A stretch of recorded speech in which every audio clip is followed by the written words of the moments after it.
معزز سامعین، حسن بصری رحمۃ اللہ علیہ تابعین میں سے ان کے پاس ایک قبیلہ آیا اور اس نے اپنے مسائل ذکر کیے۔ ان کا ذوق تھا کہ جب کوئی مسئلہ پوچھتا تو سب سے پہلے قرآن کھولتے، اور موقف یہ تھا، اللہ کریم نے فرمایا کہ کوئی دنیا کا مسئلہ ایسا نہیں ہے جس کا حل میں نے قرآن میں نہ رکھو۔ تو ہر سائل کا سوال سن کر قرآن کھولتے تھے تو قرآن مجید پھر کہیں نہ کہیں جواب دیتا۔ ایک قبیلہ آیا اور بعض روایتوں میں ایسا کرو، بعض روایتوں میں ایک فرد آیا اور اس نے آ کے کہا، جی اتنا عرصہ ہو گیا شادی ہوئی، اولاد نہیں ہے، تو دعا کریں۔ تھوڑا تیز کرو یار، یہ ساری چیزیں پہلے سیٹ کرنے کی ہوتی ہیں، تو بس ٹھیک ہے، دعا کریں اللہ اولاد دے۔ تو انہوں نے کہا استغفار کی کثرت کیا کرو، اللہ اولاد دے گا۔ اس دور میں استغفار کی کثرت سے مراد یہ استغفر اللہ کے چند لفظوں کا دہرا دینا نہیں تھا، خیر القرون تھا۔ اس دور میں استغفار یا استغفار کا مقصد تھا گناہوں کو چھوڑنے کی مشق کرنا۔ ہمارے ہاں استغفار سے مقصد ہے ایک پوری تسبیح نکال دینا، تسبیح شروع کرتے ہوئے بھی کوئی گناہ ذہن میں نہیں ہوتا، اور تسبیح کے اختتام پہ بھی کوئی گناہ چھوٹا نہیں ہوتا۔ ہم ایک لفظ کے دہرانے کو استغفار کہتے ہیں، یہ استغفار نہیں ہے۔ روزمرہ کا معمول ہے، بچے سے غلطی ہو جائے تو ہم کہتے ہیں سوری کرو، معذرت کرو۔ تو بچے کے ذہن میں گناہ پہلے ہوتا ہے، غلطی پہلی ہوتی ہے، اس کی تلافی کے لیے معذرت کا لفظ استعمال کرتے ہیں۔ میں ابو معافی چاہتا ہوں، کہ نہیں بھائی سے معافی مانگو کہ ماما میں معافی چاہتا ہوں۔ اور یہ لفظ کہتے ہوئے اس کا چہرہ، اس کا لب و لہجہ، اس کے انداز، سب میں شکستگی، فقیرانہ ہوتا ہے۔ کیوں؟ استغفار ایک لفظ نہیں ہے، ایک رویہ ہے، ایک غلطی پہ ندامت کا اظہار ہے۔ خیر القرون میں استغفار کا مفہوم یہ تھا۔ ہمارے ہاں استغفار کا مقصد ہے استغفر اللہ، استغفر اللہ، استغفر اللہ۔ رابع بصری رحمہ اللہ اسی استغفار کے متعلق کہا کرتے تھے کہ جس استغفار کے کہنے والے کو استغفار سے پہلے اپنا گناہ یاد نہیں ہوتا، وہ تو خود گناہ ہے۔ اس استغفار پر بھی استغفار کرنا چاہیے کہ جس استغفار کے کرنے والے کو استغفار سے پہلے اپنا گناہ یاد ہی نہیں ہوتا۔ کس بات پر کر رہے ہو؟ کہ مجھے کوئی بات یاد نہیں، میں نے 100 کی گنتی پوری کرنی ہے۔ یہ گنتی کا چکر عجم کا مزاج ہے، معیار کا مطلوب شریعت کا مزاج ہے، مقدار کا تعین یہ عجم کا مزاج ہے۔ 100 دفعہ گنتی پوری کرنی ہے، یہ عجمی ذوق ہے جہاں نان عرب لوگ رہتے ہیں۔ اسلام مقدار کا نہیں، معیار کا قائل ہے۔ 2 نفل پڑھو معیار کے ساتھ، 1000 نفل غیر معیاری سے کروڑ گنا زیادہ قیمتی ہے۔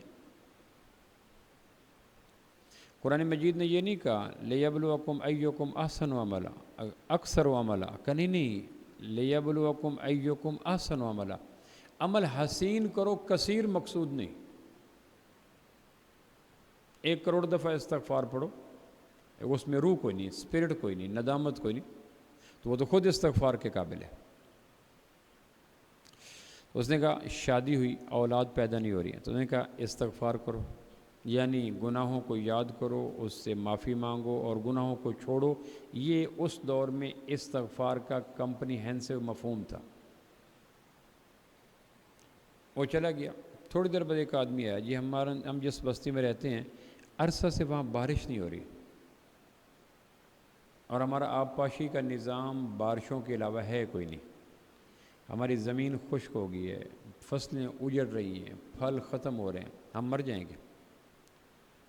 تو وہ کہنے کہ بستی والوں کو کہو استغفار کرو، یعنی گناہوں کو چھوڑو۔ استغفار مانا عملاً گناہوں کو چھوڑنے کی امکان بھر تگدو کرنا، چھوڑو گناہوں کو۔ میں نے کہا ٹھیک ہے۔ پھر ایک آدمی ہے کہ ہمارے بستیوں کا جو واٹر لیول ہے، پانی کی سطح وہ نیچے چلی گئی ہے، 50 فٹ پہ تھی فار ایگزامپل، اب 1000 فٹ پہ چلی گئی، ہم بڑے پریشان ہیں، کیا کریں؟ تو انہوں نے کہا بستی والوں کو استغفار کرو، اللہ پانیوں کو اوپر لے آئے گا۔ پھر ایک آدمی آیا، اس نے کہا جی ہماری جمع پونجی بے برکت ہے، ہمارا بجٹ ڈسٹرب ہے، کما کما کے کوہلو کے بیل بن گئے ہیں، لیکن قرضے کی چادر دبیز سے دبیز تر ہوتی چلی جا رہی، ہماری عورتیں معاش کی چکی میں لگ گئی ہیں، ہمارے بچے معاش کی چکی میں پس گئے ہیں، ہم دونوں صبح سے شام محنت کرتے ہیں، لیکن قرض ہے کہ بڑھتا چلا جا رہا ہے، کشادگی ہے کہ کم ہوتی چلی جا رہی، فقر ہے بڑھتا چلا جا رہا ہے، غربت ہے بڑھتی چلی جا رہی، محنت کے باوجود آؤٹ پٹ کوئی نہیں۔ جیسے خواب میں بھاگنے والا انسان بھاگتا ہے، اور کبھی کبھی بھاگ کے شل بھی ہو جاتا ہے، اور کبھی کبھی پسینہ بھی آ جاتا ہے، اور کبھی کبھی بھاگ بھاگ کے تھک ہار کے چیخ بھی نکل جاتی ہے، اور بیدار ہوتا ہے تو وجود میں عملاً تھکن بھی ہوتی ہے، لیکن سفر طے نہیں ہوتا، وہی چارپائی، وہی ادوائن، وہی تکیہ، وہی کمرہ، سفر طے نہیں ہوتا۔ بعض لوگ ایسے ہوتے ہیں جو صبح سے شام خود، بھائی، بیٹے، دوست، دونوں ہاتھوں سے کوہلو کے بیل کی طرح معاش کے کنویں میں لگ جاتے ہیں، لیکن جب آؤٹ پٹ آتا ہے تو نتیجہ کوئی نہیں ہوتا۔ یہ ہوتا ہے خواب میں بھاگنے والے جیسی مسافت، کہ حرکت تیز تر ہے اور سفر آہستہ آہستہ۔ تو انہوں نے کہا استغفار کی کثرت کرو، یعنی گناہوں کو ختم کرو، اللہ تمہارے بجٹ میں اضافہ کرے گا، رزق بڑھا دے گا۔ خیر وہ لوگ چلے گئے جو شاگرد تھے، انہوں نے کہا جی بے اولاد کو استغفار، باران رحمت والوں کو استغفار، پانی اوپر لانے والوں کو استغفار، رزق میں تنگی کی کشادگی کے لیے استغفار، مرض الگ الگ، وظیفہ ایک۔ تو حسن بصری رحمہ اللہ فرمانے لگے میں میکسیمم اپنے مسائل کا حل قرآن سے لیتا ہوں، اور قرآن مجید میں اسی سے ملتی جلتی صورت نوح علیہ السلام کے ساتھ آئی ہے۔ قوم آئی ہے، انہوں نے کہا یہ ہماری بستیوں میں بارش نہیں ہو رہی، پانی نیچے چلا گیا ہے، ندیاں خشک ہو گئی ہیں، نہریں سوکھ گئی ہیں، اولاد نرینہ پیدا نہیں ہو رہی، باغوں کے اوپر شاخوں کے اوپر پھل نہیں ہے، جمع پونجی برباد ہو گئی ہے۔ تو اللہ کے نبی لوگوں کے مسائل کا حل اپنے عقل، قیاس، وہم کی بنیاد پہ نہیں کرتا، آسمان کی وحی میں کرتا۔ تو نوح علیہ السلام ان مسائل زدہ قوموں کو، زراعت برباد ہوگی، تجارت برباد ہوگی، افرادی قوت برباد ہوگی، اور بجٹ برباد ہو گیا، اور قوموں کے لیے یہی 4 مسئلے ہوتے ہیں، افرادی قوت نہ ہو، زراعت ٹھپ ہو جائے، تجارت ٹھپ ہو جائے، اور بجٹ برباد ہو جائے۔ یہ میجر مسائل ہیں، کسی قوم کی سروائیول میں کی رول پلے کرتے ہیں، اس کے بغیر قومیں اٹھ نہیں سکتی۔ تو نوح علیہ السلام نے ان قوموں کے مسائل سننے کے بعد آسمان کی روشنی میں جو جواب دیا وہ یہی تھا، فَقُلْتُ اسْتَغْفِرُوا رَبَّكُمْ إِنَّهُ كَانَ غَفَّارًا، استغفار کرو، جب تم ندامت سے معافی مانگو گے تو اللہ معاف کر دے گا، جب معاف کر دے گا پھر کیا ہوگا، یرسل السماء علیکم مدرارا، بارشیں برسائے گا، ویمددکم باموال، مال دے گا، وبنین، بیٹے دے گا، ویجعل لکم جنات، باغات کو ثمر بار کر دے گا، ویجعل لکم انہارا، پانی اوپر لائے گا، نہریں چلا دے گا، ما لکم لا ترجون للہ وقارا، تمہیں کیا ہو گیا ہے، روح کی پوشاک بدلتے کیوں نہیں استغفار کی وجہ سے؟ اپنے اندر کو دھو، اللہ بارشیں دے گا، اللہ بیٹے دے گا، اللہ پانی اوپر لائے گا، رزق میں فراخی دے گا، تم اس مسئلے پہ کیوں نہیں آتے؟ تو کہا نوح علیہ السلام نے قوموں کے سنگین مسائل کا حل توبہ دی۔ حدیث پاک میں آتا ہے اللہ نے فرمایا تمام نبیوں میں نے اللہ نے مجھے حبیب اللہ کہا، یعنی کسی کو خلیل اللہ، ذبیح اللہ، نجی اللہ، مختلف انبیاء علیہ السلام کے جو اعزازی القاب ہیں، اور تمام میں آپ نے فرمایا مجھے اللہ نے حبیب اللہ کہا، آپ میرے محبوب ہو، اور توبہ کرنے والے کو بھی اللہ نے کہا یہ بھی میرا محبوب ہے۔ ایسا تو کبھی نہیں ہوا کہ غلطی کرنے والے کو معاف تو کر دیا جاتا ہے، لیکن غلطی کرنے والے کو دائرہ محبوبیت میں تو نہیں لایا جاتا۔ ہم کسی سے ناراض ہو جاتے ہیں، وہ غلطی کرتے ہیں، ہم کہتے ہیں ٹھیک ہے میں معاف کر دیا، لیکن ہم یہ تو نہیں کہتے کہ معاف کرنے کے بعد تو میرے محبوبوں کی فہرست میں شامل ہو گیا، ٹھیک ہے میں انتقام نہیں لوں گا، ٹھیک ہے میں فردر اس میں کوئی کام نہیں کروں گا، ٹھیک ہے میرا اور آپ کو صلح ہوگی، لیکن غلطی کی معافی دائرۂ محبوبیت میں تو نہیں آتی۔ اللہ کی شان کریمی دیکھیں، وہ کہتا ہے، اللہ کہتا ہے معافی تم مانگتے ہو، میں صرف معاف نہیں کرتا، تمہیں اپنا حبیب بھی بنا لیتا ہوں۔ التائب من الذنب حبیب اللہ، گناہوں سے توبہ کرنے والا اللہ کا حبیب ہے۔ تو ہم توبہ کرتے کیوں نہیں؟ اس کی میں نے 2-4 باتیں گزشتہ جمعہ آپ کو عرض کی تھی کہ توبہ کرتے کیوں نہیں اتنی بڑی نیکی۔ اس میں ایک سبب نسبتوں کا غلط استعمال ہوتا ہے، اس کو میں کھول دیتا ہوں۔ دنیا میں آدمی اپنی روحانی شفا یابی کے لیے اہل اللہ کی طرف جاتا ہے، اور اہل اللہ پھر انہیں اپنے دامن میں لے لیتے ہیں، تو پھر وہ کہتے ہیں تم یہ کرو یہ کرو یہ کرو، اوراد و وظائف۔ تو پھر وہ جب اوراد و وظائف کرتا ہے تو یہ آدمی جانے والا ان کی طرف منسوب ہو جاتا ہے، میں فلاں شیخ کے ساتھ منسوب ہوں، فلاں اہل اللہ کے ساتھ میری نسبت ہے، قادری ہے، سہروردی ہے، چشتی ہے، یہ ہمارے ہاں جو نام کے ساتھ اعزازات ہوتے ہیں، دراصل یہ اہل اللہ کو پروٹوکول ہوتا ہے، خراج تحسین ہوتا ہے۔ آپ کے دامن سے وابستگی کے بعد میں نے یہ کام چھوڑ دیا، اس کو نسبت کہتے ہیں۔ تو نسبتیں اصلاح کے لیے ہوتی ہیں، نسبتیں اس لیے نہیں ہوتی کہ گناہوں پہ جری ہو جائے۔ میں فلاں کے ساتھ منسوب ہوں، وہ سارے کام کر دے گا۔ ہمارے ہاں بدعمل لوگوں کا ایک وظیفہ ہوتا ہے، ہم جن سے منسوب ہیں وہ قیامت والدین خود ہمارے کام نکلوا دیں گے، ایسا نہیں ہوتا۔ اسلام دین عمل ہے، پاکستان کی سیاست نہیں ہے کہ اگر اکبر پروری کو نوازتے چلے جاؤ۔ صفیہ، جس کو ہم صفیہ کہتے ہیں، حضور اقدس صلی اللہ علیہ وسلم کے ریئل پھپھو ہیں۔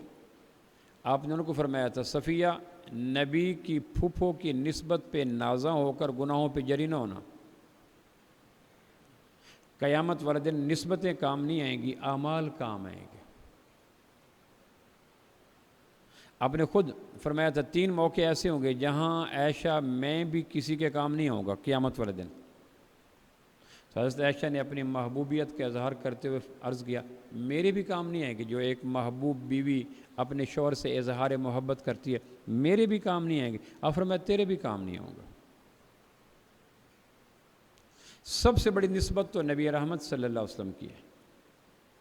پھر قرآن مجید نے 2 اور نسبتوں کا ذکر کیا ہے، ایک نسبت لوط علیہ السلام کی بیوی کے ساتھ ہے، ایک نسبت نوح علیہ السلام کے ساتھ بیٹے کے ساتھ ہے۔ تو قرآن مجید نے دونوں نسبتوں کو ذکر کر کے کہا اعمال کے بغیر محض نسبتیں کام نہیں آتی۔ لوط علیہ السلام کی بیوی ہے اور دوزخ میں جانے والی ہے، نوح علیہ السلام کا بیٹا ہے اور انہوں نے سوری کی، یا اللہ مہربانی کر، اور میرے گھر والوں میں ہے۔ فرمایا گھر والوں کی بات نہ کر، یہاں خونی رشتے کام نہیں آتے، عملی اور روحانی رشتے کام آتے ہیں۔ انہو عمل غیر صالح، یہ ایک قیامت تک کے لیے اصول ہیں۔ عمل کیے بغیر نبی کی نسبت کام نہیں آ رہی، کچھ آ کے ایک 14ویں صدی کے ایک نیک انسان کی نسبت پہ آدمی ناز کر کے کرتا چلا جائے۔ تو نسبتوں کا مس یوز بھی آدمیوں کو گناہوں پہ جری کر دیتا ہے۔ ڈاکٹر غلام مرتضیٰ ملک رحمہ اللہ ایک لطیفہ سنایا کرتے تھے، لطیفہ لیکن ان کے وہ ذاتی آپ بیتی تھی۔ وہ کہنے لگے ایک شیخ کسی علاقے میں آئے تو ان کے مریدین جیسے ملنے کے لیے، ہدایت لینے کے لیے، وظائف لینے کے لیے گئے۔ ایک مرید بیٹھا تھا، 10-12 مریدین تھے، شیخ تو انہوں نے کہا حضرت پہچانا ہے؟ تو شیخ نے ایسے دیکھ کے کہا نہیں۔ تو اس نے کہا 10 مریدوں میں نہیں پہچانا، کھربوں کے لوگوں میں قیامت والے دن مجھے کیسے پہچانو گے؟ ابھی تو ہم 10 لوگ بیٹھے ہیں اور آپ پہچان سے آری ہو گئے، قیامت والے دن ہم تو آپ کے ہاتھ پہ امید لگا کے بدعملی میں گئے بیٹھے ہیں کہ آپ نے ہاتھ پکڑنا اور لے جانا ہے، تو آپ تو 10 بندوں کے بیچ میں پہچان سے انکار کر گئے۔ ایک اور جو توبہ نہ کرنے کا اور گناہوں کی اندھی غار میں گرنے کا جو سبب ہوتا ہے وہ ایک ہے صغیرہ اور کبیرہ کی تقسیم۔ فقہا نے ایک گناہوں کی تقسیم کیا، اس کو کیٹیگرائز کیا، یہ صغیرہ گناہ، یہ کبیرہ گناہ۔ صغیرہ کبیرہ گناہوں کا مقصد یہ نہیں تھا فقہا کے نزدیک یہ چھوٹا گناہ ہے کرتے رہو، وہ گناہوں کے مقابلے میں چھوٹا بڑا گناہ تھا، ورنہ گناہ اپنی ذات میں چھوٹا نہیں ہوتا۔ جیسے ہم کہتے ہیں کہ پہلے آسمان دوسرے آسمان کے مقابلے میں چھوٹا ہے، تو اس کا مقصد یہ نہیں ہے کہ پہلا آسمان زمین سے بھی چھوٹا ہے۔ آسمان اپنی ذات میں بڑا ہے، لیکن جب اس کا دوسرے آسمان سے کمپیریزن اور تقابل کریں گے تو چھوٹا ہوگا، ورنہ اگر تقابل نہ کریں تو پہلا آسمان خود اٹ سیلف بڑا ہے۔ جب ایک گناہ کا دوسرے گناہ سے تقابل کیا جاتا ہے تو اس کی کلاسیفیکیشن ہوتی ہے کہ یہ اس کی نسبت چھوٹا ہے، ورنہ کوئی گناہ اپنی ذات میں صغیرہ ہوتا ہی نہیں ہے۔ مثال یوں دیتے ہیں کہ ایک آدمی کہ بڑا سانپ نقصان دہ ہے، چھوٹا سانپ بے شک بستر میں میرے ساتھ پڑا بھی رہے تو خیر ہے، تو کہ یہ چھوٹا سانپ انجام کے اعتبار سے بڑے سانپ کی طرح ہے۔ ایک آدمی کہ بڑا بچھو نقصان دیا، یہ تو چھوٹا بچھو ابھی نیولی بارن ہے، انڈے سے نکلا ہے، چھوٹا سا ہے، یہ خیر ہے اگر میرے پاس پڑا ہے۔ کہ یہ چھوٹا بچھو کام کے اعتبار سے بڑے بچھو والا صفات رکھتا ہے۔ الگ بات ہے کہ وہ جلدی اثر کرتا ہے اس کا زہر، یہ تھوڑا کرے گا، لیکن چھوٹے بچھو کو اس بنا پہ کوئی نہیں اپنے پاس رکھتا کہ چھوٹا بچھو ہے۔ حسن بصری فرمایا کرتے تھے صغیرہ اور کبیرہ کی بحث فقہا نے کی تھی تاکہ گناہوں کے اوپر جو سزا ہے اس کا تقسیم ہو سکے، چھوٹے گناہ کی سزا کیا ہے، بڑے گناہ کی سزا کیا ہے، اس کا کفارہ کیا ہے، اس کی سزا کیا ہے، اس کا تعزیر کیا ہے، اس کی حد کیا ہے، وہ سزاؤں کے تعین کے اعتبار سے تھا، ورنہ جس کی نافرمانی کی جا رہی ہے وہ بڑے۔ اور ہم نے اس کو اور اینگل میں لے لیا، ہم نے کہا صغیرہ گناہ ہے، اور صغیرہ گناہوں پر جرت کبیرہ گناہوں کی بنیاد بنتی ہے۔ اب دیکھتے ہیں نا کہ میں نے ایک گاڑی سروس کرائی، ایسا ایسا گندی ہوگی، جب میں نے اس کو ڈیلی صاف نہ کیا اور گندی ہوتی گئی، پھر ایک وقت آتا ہے کہ سامنے کیچڑ آ گیا تو میں ڈال دیتا ہوں، اس لیے کہ گندی کافی ہو چکی ہے، سروس کر لیں گے۔ صغیرہ گناہوں کرتے کرتے جب آدمی کی روح گندی ہو جاتی ہے تو پھر وہ بڑے گناہ کے کیچڑ میں بھی گاڑی ڈال دیتے ہیں، کیونکہ عادی تو ہو چکا ہوتا ہے نا۔ صغیرہ حدیث میں کیوں آتا ہے مذاق کے ساتھ کسی کی طرف آلہ قتل کرنا کبیرہ گناہ ہے۔ اب آدمی گھر میں چھری اٹھا لیتا ہے، گھر میں پسٹل اٹھا لیتا ہے، اس میں کوئی گولی نہیں ہوتی، مذاق کے ساتھ کہتا ہے میں ایسے مار دوں گا آپ کو، اس میں اس کو کیا نقصان ہو رہا ہے؟ گولی بھی کوئی نہیں، مارنا بھی نہیں ہے، جسٹ جوک پاس کرنا۔ پھر کبیرہ گناہ کیوں کہا؟ اس لیے کہ گولی مارنے میں پہلا کام ہوتا ہے پسٹل کا اٹھانا، دوسرا کام ہوتا ہے اس کی طرف رخ کرنا، اور تیسرا کام ہوتا ہے میں مارنے لگا ہوں۔ تو مذاق میں کرنے والا 3 سٹیپ تو چڑھ گیا نا، اب اس کے لیے ایک سٹیپ رہ گیا، تو جو یہاں تک جا چکا ہے اس کے لیے کسی وقت چوتھا سٹیپ بھی آسان ہو جائے گا۔ اس کو کہتے ہیں نپ دا ایول ان دی بڈ، برائی کو شروع سے ختم کرو۔ شیخ سعدی لکھتے ہیں کہ چشمہ جب شروع سے نکلتا ہے تو اس کی دھار کے آگے سوئی کو دبا دو نا تو وہ بند ہو جائے گا، لیکن اگر شروع میں اس کو بند نہ کیا گیا تو وہ اپنا راستہ بناتا بناتا ایک وقت آئے گا کہ ہاتھی پہ سوار ہو کر بھی گزرنا چاہیں گے تو گزرا نہیں جا سکے گا۔ صغیرہ گناہ شروع میں مائنر سی پریکٹس سے بند ہو جاتا ہے، لیکن اگر صغیرہ کہہ کر گناہ کی فصل میں چرنا شروع کر دیا، اپنے نفس کے جانور کو چرنے کے لیے ڈال دیا، تو پھر ایک وقت آئے گا کہ صغیرہ پہ اصرار کبیرہ کی بنیاد بن جاتا ہے۔ پھر فقہا نے ایک اور بات لکھی، کسی گناہ کو ہلکا سمجھ کر کرنا یہ تو کفر ہے، گویا اس نے حکم دینے والے کے حکم کو بے وقت سمجھا۔ یہ کون سی بات، یہ کون سا مسئلہ ہے؟ گناہ کو کرنا اور بات ہے، گناہ کو ہلکا بے وقت سمجھ کر کرنا یہ تو حکم دینے والے کی پاور کو چیلنج کرنا ہے۔ اچھا، بڑے کا چھوٹا حکم بھی بڑا ہوتا ہے۔ ایک آدمی ڈی سی کے ہاں ملازم ہے، اس کو بڑا حکم دیتا ہے فائل لے آؤ، کہ ٹھیک ہے، چھوٹا حکم دیتا ہے بسکٹ کا ڈبہ لاؤ، وہ کہتا ہے یہ تو چھوٹا سا خیر ہے، بڑا حکم تو مجبوری تھی فائل لانا، سائن کرنا، سی ایم کو بھیجنی تھی، یہ تو چھوٹا سا بسکٹ کا ڈبہ اس نے مانگا تھا اور چائے پینی تھی۔ تو مائنر حکم میں نہیں پورا کرتا تو بڑی شخصیات کے سامنے چھوٹی کوتاہیاں بھی اتنے ناراضگی کا باعث بنتی ہیں۔ تمہیں کس نے کہا بسکٹ کے معاملے کو چھوٹا سمجھ کر چھوڑ دو؟ یہ عادت تمہیں دھیرے دھیرے فائل کے لانے میں بھی رکاوٹ بن جائے گی اور تم یوزڈ ہو جاؤ گے۔ تو یہ صغیرہ اور کبیرہ کی تقسیم فقہا نے سزاؤں کے حوالے سے کی ہے، نہ کہ گناہ کے جری ہونے کے حوالے سے۔ گناہ پہ بولڈ ہو جاؤ، اور جو صغیرہ سے اجتناب کرتا ہے کبیرہ پہ جاتا نہیں۔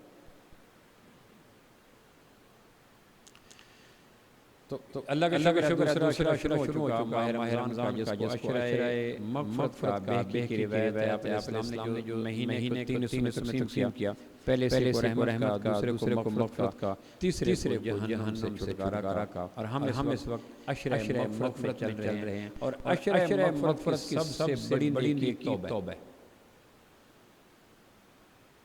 سب سے بڑی نیکی عشرہ مغفرت کی ہے، وہ سچی توبہ ہے۔ اور میں نے گزشتہ جمعہ کیا تھا کہ میں اور آپ نیکیوں کے کرنے میں حریص ہیں، گناہوں کے چھوڑنے میں کنجوس ہیں۔ اور شریعت کا مزاج نیکیوں کے کرنے میں بے شک حریص نہ ہو، گناہوں کے چھوڑنے میں حریص ہو جاؤ۔ گناہ شروع میں معمولی کاوش سے ختم ہو جاتا ہے، اور جب گناہ کی روٹس اندر چلی جاتی ہیں تو پھر بڑا زور لگانا پڑتا ہے۔ میں یہ سرگودا کے علاقے میں تھا، تو بانس کے پودے جب کاشت کرتے ہیں نا، تو بانس کا پودا زمین کے ساتھ اندر تک چلا جاتا ہے۔ شروع میں نئے لگے تو ہلکا سا 1-2 آدمی زور لگا کے کھینچ دیتے ہیں، اور جب اس بانس کے پودے کو 2-3 سال گزر جائیں تو پھر وہ ٹریکٹروں کے ساتھ نکالنا پڑتا ہے، ہل اور چین اور زور لگانا پڑتا ہے۔ بسا اوقات بانس سے زمین سپیئر کروانے کے لیے کرینیں منگوانی پڑتی ہیں۔ گناہ کا مزاج یہی ہے، اگر شروع میں اس کو نکال لیں تو ہلکے سے مجاہدے سے نکل جاتا ہے، اور اگر نہ نکالیں تو پھر بسا اوقات شدید کاوشوں کے بعد بھی نہیں نکلتا۔ وہ سیکنڈ نیچر بن جاتا ہے، خون کی طرح آدمی کے اندر شامل ہو جاتا ہے، اور پھر وہ علاقہ جہاں گناہوں کے چھوڑنے کو نیکی نہ سمجھا جاتا ہو، جیسے عجم کا علاقہ ہم ہیں۔ قرآن مجید میں سورہ واقعہ میں آتا ہے، جہنم میں ڈالنے والوں کے گلے میں ان کے جرائم کی تفصیل ڈالی جائے گی، یہ چور تھا، یہ جھوٹا تھا، یہ فلاں تھا۔ جیسے یہاں جیل میں ڈالتے ہیں تو یہ مجرم کس حوالے سے ہے، یہ 420 کی دفعہ میں ہے، یہ فلاں، تو اس کے حوالے سے پھر تقسیم کر دیتے ہیں، بیرکیں ہوتی ہیں، فلاں لے جائیں۔ تو جہنم میں ڈالتے ہوئے ہر آدمی کے گلے میں فرد جرم ڈالی جائے گی۔ تو ایک آدمی کے فرد جرم یہ ہوگی، کانوا یصرون علی الحنث العظیم، اس نے ایک گناہ شروع کیا تھا اور مرتے وقت تک اس کو چھوڑا نہیں تھا۔ کانوا یصرون علی الحنث العظیم، گناہ کا ہو جانا اور اس پہ اڑ جانا یہ ابلیسی صفت ہے۔ گناہ کا ہو جانا اور معذرت کر لینا یہ آدم کی صفت ہے، اور ہم کہتے ہیں یہ ابا آدم سے غلطی ہوگی، ہم سے کون سی بڑی بات ہے۔ ایک حصہ ابا آدم کا لیتے ہیں غلطی کرنے والا، دوسرا نہیں لیتے توبہ کرنے والا۔ ہم بھی کیسے خود فریب اور زیاں کار لوگ ہیں، یعنی اتنا حصہ لے لیتے ہیں، حالانکہ ابا آدم کی میراث کے پورے وارث بنو۔ ابا آدم سے لغزش بھی ہوئی، پھر لغزش ہونے کے بعد معصومیت دیکھیں، کس بے بسی سے کہہ رہے ہیں، اللہ میں تجھے کیسے راضی کروں، مجھے پتہ نہیں چل رہا۔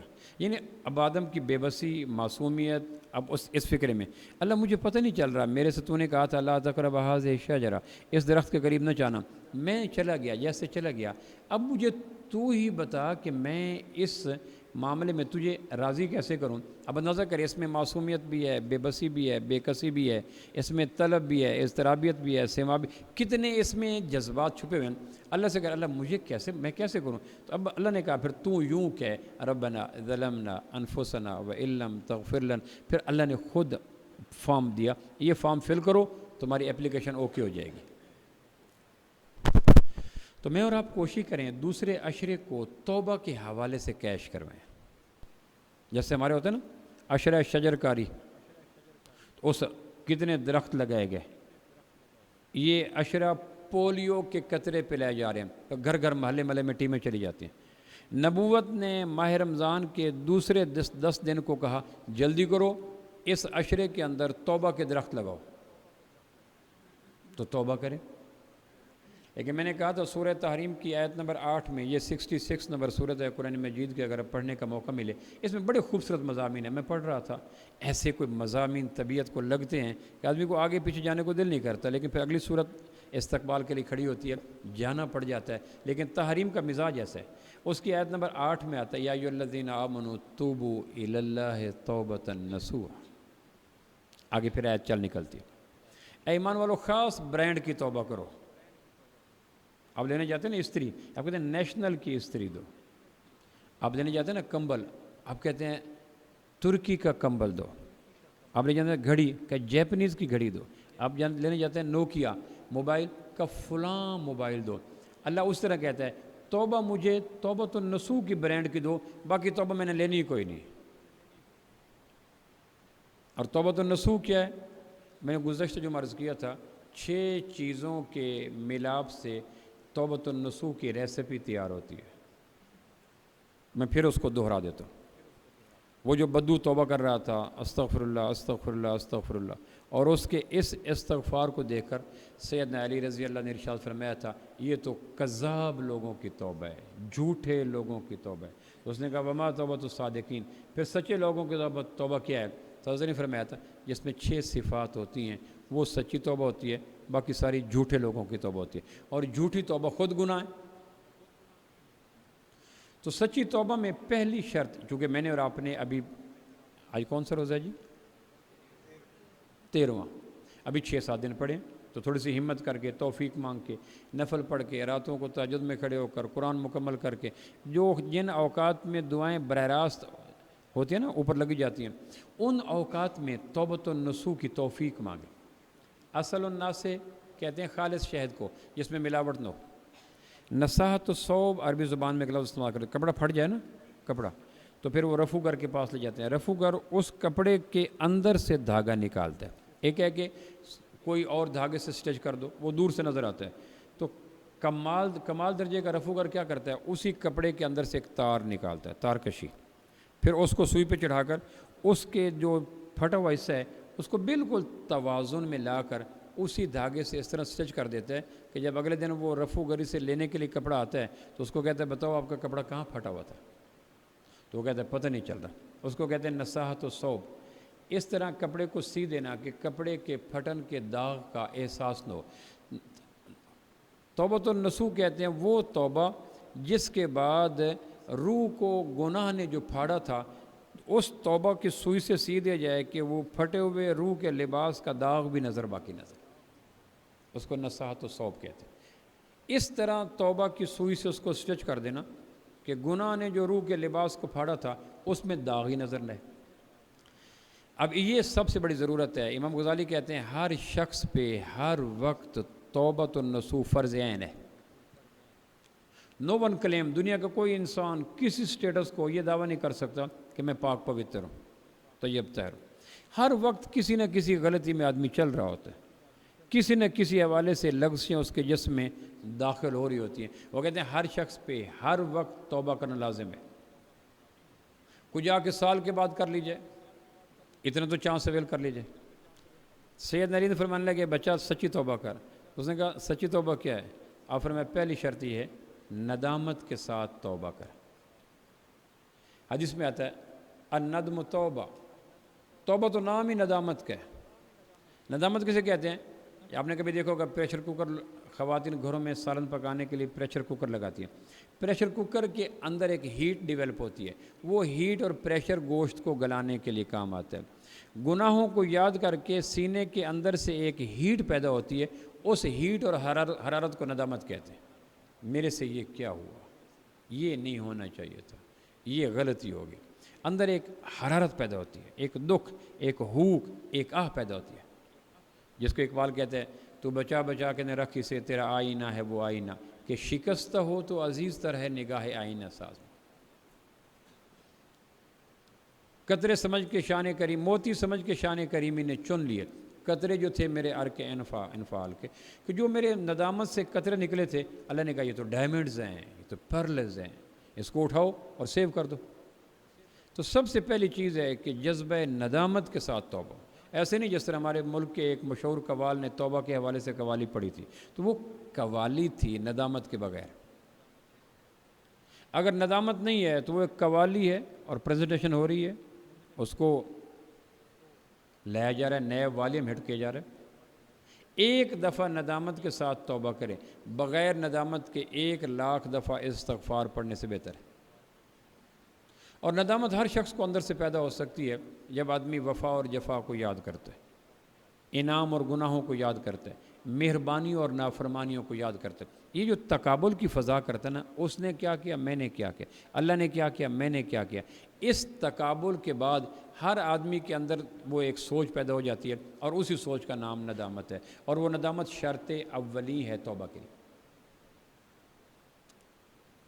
اہل علم نے مثال لکھی ہے کہ بیوی نے کہا گھر میں چوہے بہت ہیں، کوئی لیتے آنا زہر کی پوڑیا۔ وہ جانے لگا، اس نے کہا اچھا، وہ چھوٹی بیٹی کہہ رہی تھی پیٹ میں بڑا درد ہے، راستے میں حکیم صاحب آتے ہیں، اس سے کوئی پوڑیا پکڑ لینا۔ وہ لے کے آ گیا، اس نے آ کے بیوی کو کہا یہ ہے بیٹی کے لیے اور یہ چوہوں کے لیے، اس کی بل میں ڈال دینا۔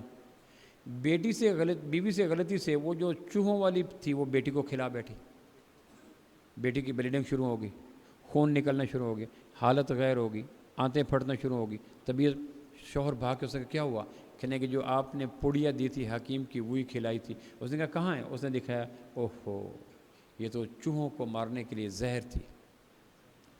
اب یہ جب اس نے دیکھا نا کہ میرے اپنی غلطی کی وجہ سے بیٹی کو میں زہر دے بیٹھا، اس کے بعد ایک بے ساختہ آہ نکلتی ہے، اس آہ کو ندامت کہتے ہیں۔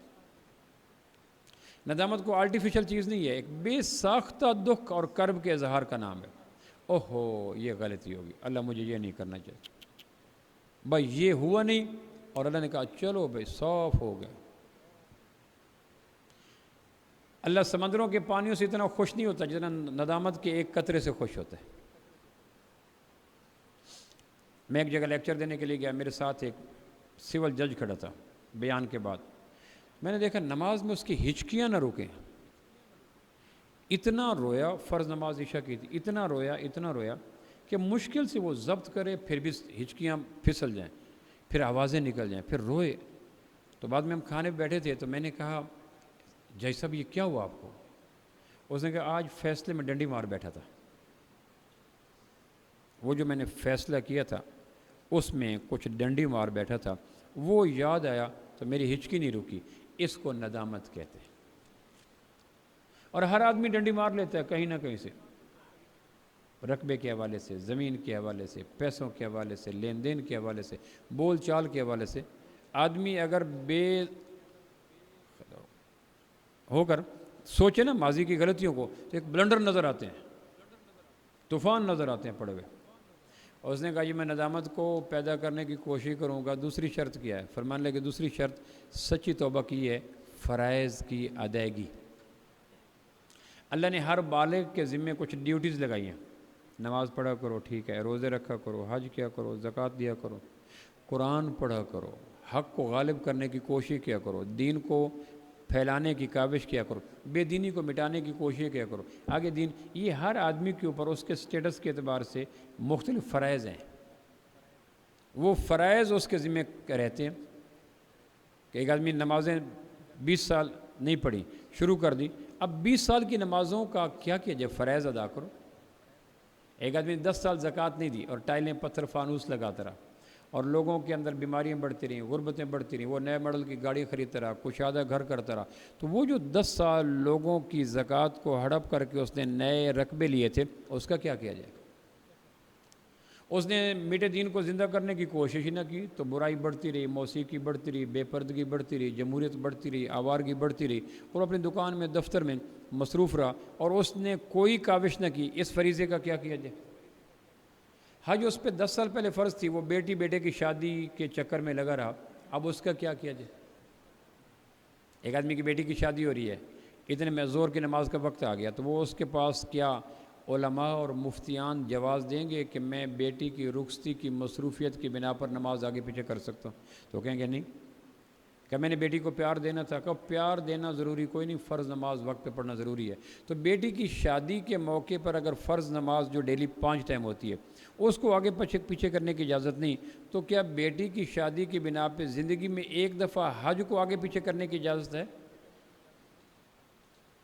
یہ تو ونس اے ٹائم ہوتا ہے نا، زندگی میں ایک دفعہ، تو وہ تمہیں کیسے فیور دے دیجئے؟ ڈیلی 5 وقت کی نماز کی فیور نہیں دی جا سکتی ولیمے کی بنا پر، رخصتی کی بنا پر، تو زندگی میں ایک دفعہ کیسے دی جا سکتی؟ تو وہ جو فرائض تھے آدمی کے اوپر ہینگ ہے اور وہ اس نے ادا نہیں کیے، اور ہر آدمی جانتا ہے، ان فرائض کو ادا کر تو توبہ قبول ہوگی۔ اگر فرائض ویسے ویسے ہڑپ کر کے بیٹھا ہے، زکوٰۃ کھائی ہوئی واپس نہیں کر رہا، نمازیں قضا کی واپس نہیں کر رہا، اور بے شک بڑی بڑی تسبیحات مسجد کے کونے میں پکڑ کر ترنم کے ساتھ تسلسل کے ساتھ روزانہ 10,000 مرتبہ استغفار پڑھے تو قبول نہیں ہوگا، کیونکہ فرائض تو سٹل اس کے پاس پڑھیں۔ اس نے کہا میں یہ بھی کروں گا، تیسرا کیا ہے؟ تو فرمانے لگے تیسرا یہ ہے کہ حقوق کی واپسی۔ بندوں کے بیچ میں آدمی رہتا ہے نا، انسان سوشل اینیمل ہے، ہمارے گرد و پیش انسانوں کا سمندر بہہ رہا ہوتا ہے، آگے پیچھے دائیں بائیں چلتے ہوئے۔ آدمی بہت کم وقت جب اکیلا ہوتا ہے، میکسیمم اس کو انسانوں کے بیچ میں رہنا ہوتا ہے، تو انسانوں کے بیچ میں رہتے ہوئے ان کے حقوق کی حفاظت کرنا یہ بھی لازم ہے۔ حق مار کر اس کو ضبط کر کے توبہ کرنا یہ طفل تسلی ہے، حق واپس کرو۔ عبداللہ بن مبارک رحمۃ اللہ علیہ نے اپنی زندگی کو 3 حصوں میں تقسیم کیا ہوتا ہے، 4 مہینے سال کے جہاد، 4 مہینے سال کے تبلیغ، 4 مہینے سال کے رزق حلال کی کوشش۔ اس طرح انہوں نے پیٹرن بنایا ہوا تھا۔ ایک دفعہ جو 4 مہینے رزق حلال کے لیے گئے تو جب وہ سامان خرید کے لے کے آئے، اپنے وطن پہنچے تو وہ کھولے گئے، کارٹون کھولے گئے، اس میں ایک قلم نکل آیا۔ تو ملازم سے کہنے لگے یہ قلم کس کا ہے؟ کہنے لگے یہ فلاں دکان پہ جب ہم نے سامان لیا تھا تو حساب کتاب کرنے کے لیے میں نے قلم لیا تھا، وہ اندر آ گیا۔ تو ٹھنڈا سانس بھر کے کہنے لگے مروا دیا، لمبا پینڈا پھر کرنا پڑے گا۔ دور سے آئے ہوں گے، فار ایگزامپل لاہور سے آئے ہوں گے، تو قلم واپس کرنی پڑے گی۔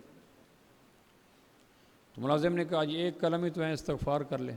کہا ظالم، حقوق کی واپسی کے بعد استغفار ہوتے ہیں، حقوق ہڑپ کر کے استغفار نہیں ہوتا۔ کسی کا حق مار کے بیٹھا ہے، بے شک بیت اللہ میں دفن ہو جاؤ۔ کسی کا مال مارا ہوا ہے، بے شک حتیم میں دفن ہو جائے۔ کسی پہ کوئی چیز کھائی ہوئی ہے ناحق، زمزم سے غسل لے لیں، غلاف کعبہ میں، کام نہیں بنے گا۔ یہ اسلام ہے، کوئی چھو منتر نہیں ہے، نظام عدل ہے۔ حق واپس کرو، تب ہوگا۔ جیسے میں پہلے کہہ رہا تھا، غالباً میں نے پچھلی دفعہ کہا تھا، کتا نکالا جائے گا کنویں سے تو ڈول نکالنے کا آغاز ہوگا، حق واپس کیا جائے گا تو استغفار کا آغاز ہوگا۔ یہ نہیں ہوگا کہ استغفار سے حق بچ جائے، حق واپس کرنا پڑے گا، لیکن ڈیو ٹائم پہ جو میں نے حق مارا تھا اور اس کو اذیت دی تھی، اس اذیت پہ استغفار ہے، حق استغفار سے ضبط نہیں ہوتا۔ اس نے کہا جی میں یہ بھی کوشش کروں گا۔ چوتھا کیا ہے؟ تو فرمانے کہ چوتھا یہ ہے مظلوم سے معافی۔ آدمی نے نوکر رکھا ہوا ہے، وہ گھر میں چھڑکاؤ کر رہا ہے، ایک پانی کا چھینٹا پڑ گیا، اس پہ ماں بہن ایک کر دی، تو فقہا سے پوچھو نوکر سے پانی کی ایک چھینٹ پر اس کی 7 پشتوں کو گالی دینے کا جواز بنتا ہے؟ کہ ایسا تو نہیں ہے کہ سزا جرم سے 100 ٹائم زیادہ ہو چکی ہے؟ ایک صحابی نے کہا میرے نوکر غلام بڑی غلطیاں کرتے ہیں، میں سزا دوں؟ آپ فرمایا سزا دو، لیکن غلطی اور سزا میں توازن رکھنا۔ اگر توازن بگڑ گیا تو کل مجرموں کی صف میں تم کھڑے ہوگے، وہ تم سے بدلہ لے گا۔ ہمارے معاشرے میں رواج ہے کہ ڈرائیور کو اتنی تنخواہ دیتے ہیں، لیکن وہ شرعاً جائز نہیں ہے۔ افرادی قوت کی کثرت کی وجہ سے ہم ان کا استحصال کرتے ہیں، چونکہ ایک کی بجائے 20 ڈرائیور کھڑے ہیں، اس موقع کو غنیمت جانتے ہوئے۔ لیکن شرعاً جائز نہیں ہے کہ جتنی میں دے رہا ہوں اور جتنا اس سے لے رہا ہوں، شرعاً جائز نہیں ہے، ان کا استحصال کیا جا رہا ہے۔ بیوی نے نمک زیادہ ڈال دیا، تو کیا نمک ڈالنے کے اوپر جو میں نے اس کو ڈانٹ ڈپٹ کی، یہ نمک ڈالنے میں اور ڈانٹ ڈپٹ میں توازن ہے؟ یہ زیادہ ہے؟ تو اب تو وہ بے بس ہے، اس کے ماں باپ بھی نہیں ہیں، بچے بھی ہو چکے ہیں، بہن بھائی بھی دور ہیں، چپ ہے، اسے پتا ہے کہ میں نے تھوڑی سی بات کی تو بدتمیز ہے، ہاتھوں پہ اتر آئے گا۔ اب تو وہ، لیکن آخر کبھی تو اس کو ہاتھ ملیں گے نا، اور کبھی تو بے بسی کا زمانہ نکلے گا نا، اور کبھی تو میں بے بال و پر ہو کے کھڑا ہوں گا، اور کبھی تو اس کو زبان ملے گی نا، اور اس وقت میرے پاس وہ سٹیٹس نہیں ہوگا کہ میرے ہاتھ کی قلم میں طلاق ہے اور میرے ہاتھ کے بازو میں وہ تو نہیں ہوگا۔ ملازمہ سے ٹوٹ گیا برتن، ٹھیک ہے، تو برتن کے ٹوٹنے پر جو میں نے اس کو گالیاں برسائیں، کیا وہ توازن ہے؟ باتھ روم اس سے پراپر صاف نہ ہو سکا، ٹھیک ہے، تو باتھ روم کے صاف نہ ہونے پر جو میں نے اس کے ساتھ سلوک کیا، کیا ان دونوں یہ ہے مظلوم سے معافی. اسلام حساس دین. اس نے کہا میں یہ بھی کروں گا اور کیا ہے. فرمانے لگے پانچواں یہ ہے کہ عزم بالجزم، توبہ کرتے ہوئے یہ ارادہ ہو کہ اب میں مر جاؤں گا یہ گناہ نہیں کروں گا. بے شک مجبوری کی بنا پہ 5 منٹ کے بعد پھر ہو جائے اس کا کوئی مسئلہ نہیں. جب توبہ کر رہا ہے اس وقت یہ ہو کہ اب نہیں ہوگا، نہ یہ نہیں ہو سکے. پھر انسان ہے، پھر ہو جائے، پھر کوئی مسئلہ نہیں، پھر مسئلہ کوئی نہیں. نہ کہیں جہاں میں اما ملی. اقبال کہتا ہے جو اما ملی تو کہاں ملی، میرے جرم خانہ خراب کو تیرے عفو بندہ نیاز میں. وہ کہتا ہے کوئی مسئلہ نہیں. جب توبہ کر رہے ہو اس وقت یہ ہو کہ میں نہیں کروں گا. 5 منٹ کے بعد پھر وہی ہو چکا ہے، پھر مسئلہ کوئی نہیں. نیکوں کی نیکی پر اللہ اتنا خوش نہیں ہوتا جتنا تائب کی توبہ پہ اللہ خوش ہوتا ہے. حضرت عمر رضی اللہ عنہ پوچھا کرتے تھے کوئی غیر مسلمان ہونے کے لیے آئے تو مجھے ضرور بلانا، اس مجلس میں نے دعائیں کرنی ہیں. کیونکہ جو شاور اس وقت برسے گا وہ ہمارے تہجد پہ نہیں برستا. اس لیے کہتے ہیں گنہگار کو ماضی کے حوالے دے کے تانے نہ دو. وہ نیٹ اینڈ کلین ہو چکا ہے اور تانے دینے والے کی روح گندی ہو رہی ہے. دراصل وہ دھکے دے رہا ہے کہ پیچھے جا، دوبارہ پیچھے جا، پیچھے جا. وہ کہتے ہیں میں توبہ کر چکا ہوں. کہ نہیں پھر پیچھے جا، پیچھے جا. ہمارے ہاں نادان واعظین توبہ کرنے والوں کے ماضی کے حوالے دے کر انہیں پھر آمادہ کرتے ہیں کہ تیرا وہ دور اچھا تھا اس لیے ہم اس کو حوالہ دے رہے ہیں. چھوڑ دو، اگر وہ چھوڑ چکا ہے تم بھی چھوڑ دو. عزم پکا ہونا چاہیے. پھر اس کے بعد شکست، عزم کی شکستگی پر کوئی مسئلہ نہیں. امام غزالی نے لکھا ہے کہ 7 دفعہ ایک آدمی جس گناہ کو پختہ عزم کے ساتھ چھوڑے اللہ خوش ہو کے کہتے ہیں میرے بندے کو میرے ساتھ صلح کرنے میں کتنا شوق ہے، چلو اب میں ہی اس کا ہاتھ پکڑ ہی لیتا ہوں. پھر اللہ اس کو سنبھال لیتے. وہ کوئی مسئلہ نہیں. 7 نہیں 700 دفعہ کر لو. 99 قتل کرنے والا نے 100 قتل پورے کر دیے پھر بھی توبہ قبول ہوگی. مسلم شریف کی روایت ہے. عمر بر عیسیٰ کو اللہ کا بیٹا، مریم کو اللہ کی بیوی کہنے والا نجران کا شخص آیا. اس نے توبہ کی، اللہ نے اتنے بڑے بلنڈر معاف کر دی.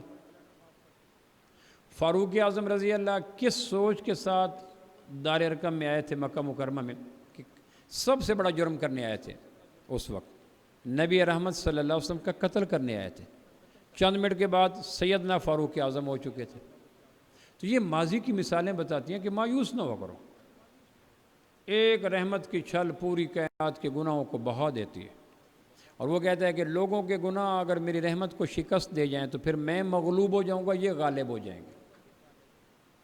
اور اللہ کی رحمت غالب ہے انسانوں کے گناہوں پر.